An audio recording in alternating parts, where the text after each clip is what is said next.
In Texas, as 3 law enforcement officers were killed.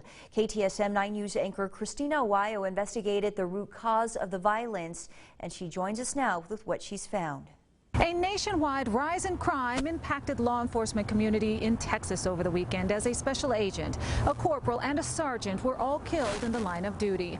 Law enforcement experts tell me that many factors are to blame, but if we don't come together to solve these issues, more people will die.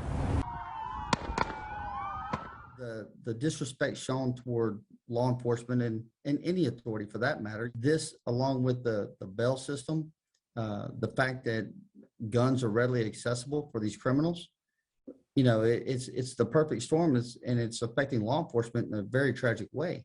According to a recently released report, nearly 460 law enforcement officers were killed last year. That number up 55% from 2020. And the attack on 47-year-old Corporal Charles Galloway continued after he was shot. 2 or 3 people were walking up videoing him shot in the truck instead of calling for help.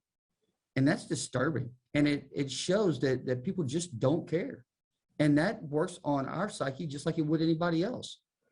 The very next day, Sergeant Ramon Gutierrez, a 20-year veteran, was killed by a hit-and-run driver. This, as Special Agent Anthony Salas, according to Governor Greg Abbott, was killed while trying to secure the southern border.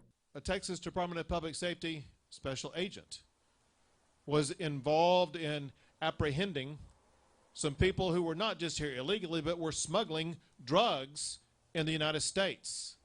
There was a vehicle accident, and the Texas Department of Public Safety special agent lost his life. In the first 3 months of fiscal year 2022, according to CBP, more than 185,000 pounds of drugs were seized and nearly 500,000 migrants apprehended at the southern border. Operation Lone Star, meanwhile, arresting more than 10,000 migrants and enough fentanyl to kill more than 260 million people. According to Officer Griffith, if political agendas and court systems continue to take the forefront, more people will die. This should not be a partisan issue. This should not be a Republican or a Democrat issue.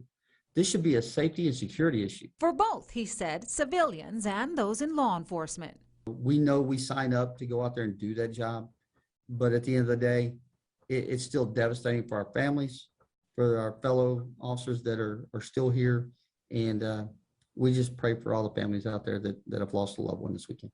Officer Griffith also told me that bail bond reform is also an issue. Coming up at 6, we'll explain. Reporting from the West Side, Christina Aguayo, KTSM 9 News.